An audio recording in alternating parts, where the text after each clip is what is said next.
So, Yuriy Vitrenko, you are the CEO of Naftogaz, which is one of the largest oil and gas companies in Central Europe. Could you tell us a bit more about how you see the future of your incredible storage assets that you have? There is a number of issues, how to make them play a greater role for the regional gas supply security, how to make them more competitive for the regional gas players, and what could we do with them for the future as we turn towards hydrogen or towards carbon capture and storage? So first of all, we do have the largest storages in Europe. Its total capacity is about 30 BCM, and the bigger part of the storages can and should be used for the European market, not for the domestic market.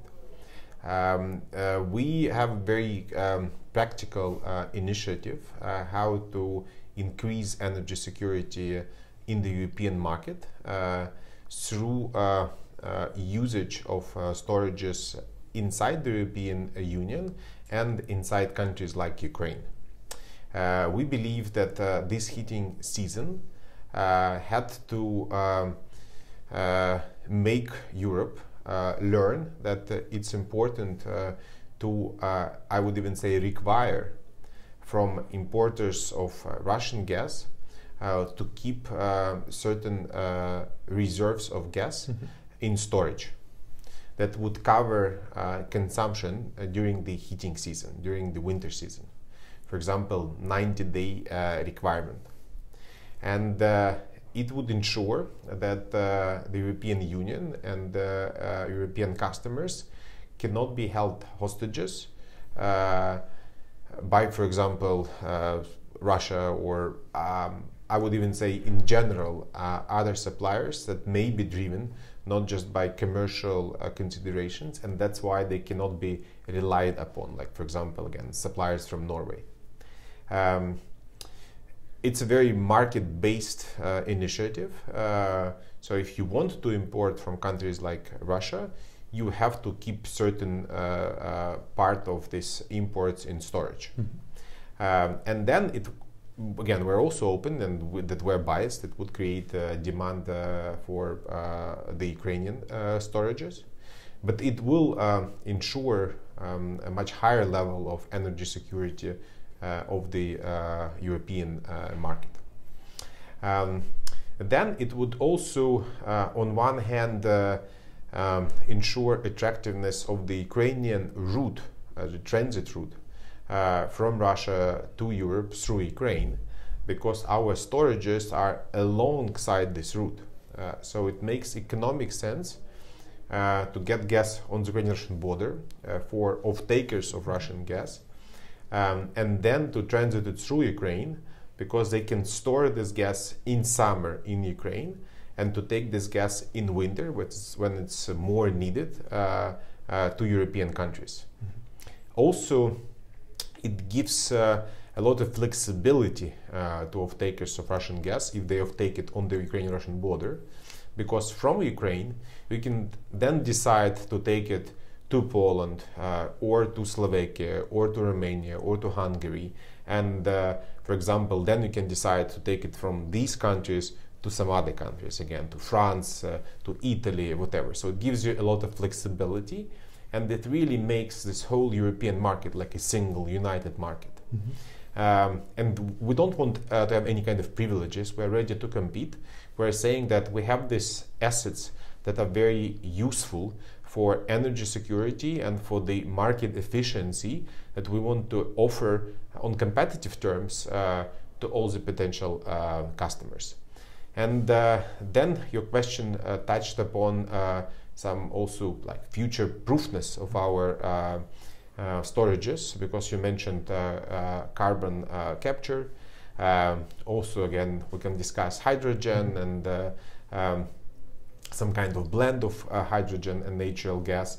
We can also discuss biomethane because Ukraine has a huge potential for biomethane production, and with the increase in energy efficiency of gas consumption in Ukraine, Ukraine can become an exporter of natural gas, an exporter of biomethane to the European market.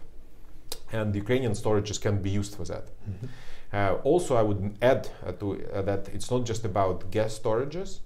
We also have sizable oil production and some oil wells, depleted oil wells, not far from basically our gas storages in the same region, historically where oil and gas was produced, Western Ukraine. And what is very promising is technology when you capture carbon and you inject it into oil wells. It, by the way, helps these oil wells. It's rather efficient, and again, it's already a rather practical solution. What to do with carbon that is captured, for example, while producing green hydrogen or blue hydrogen, hydrogen out of gas, and how to decarbonize the whole gas value chain, how to make it much more environmentally sustainable and future-proof. Thank you. And could you tell us a little bit more about how you see the future development of the regional gas market? So we've seen some first deals structured to import LNG through Poland. We've seen the opening of the Krk LNG facility in Croatia. We see southwards in Greece more LNG being developed. There is the TANAP-TAP connection. Can you move Azeri gas through Bulgaria and Romania to Ukraine, or when will that happen? Can you move LNG landed in Croatia to Ukraine, or more perhaps US LNG through Poland? How is that happening, or how could that develop? On one hand, again, we are integrated into the European market, so we can get pipeline gas from Europe. That's what we're doing. At the same time, first of all, there are some still bottlenecks. Like, for example, if you look at some practical options to import LNG physically from the existing terminal in Świnoujście in Poland to Ukraine, you will see that there are some bottlenecks on the Polish territory that prevent such physical flows. So again, countries like Poland, it would be better if they work on these bottlenecks, they remove these bottlenecks, then they would become much more reliable transmission partners, so that, for example, we buy LNG and we can physically get it to Ukraine. Also, we believe that with this new channel that is being built, or at least there is a project of this additional channel that would allow to connect the Mediterranean Sea with the Black Sea, that would not go through Istanbul, we would be able to get LNG cargoes to Ukraine, and we can build an LNG terminal in Ukraine. If we look at this whole region, like southern Europe, there's still some, diplomatically speaking, some work to do in terms of ensuring the use of the Trans-Balkan pipeline, the pipeline that connects Ukraine, Romania, Bulgaria and Turkey, because currently it's almost not used for flows from, for example, Turkey through Bulgaria, then through Romania to Ukraine, some kind of reverse flows, or in general flows, not like traditional flows north to south, but south to north. And that's a very promising a new area, because, for example, Turkey is importing more and more gas. They're building LNG terminals. It would make sense even for Turkey, not for Turkey, just for Turkey, also for Greece and for other countries, southern European countries, to be able, for example, to store gas in Ukraine and then to get it back to them in winter, or to use, for example, swaps. That would make it even more efficient.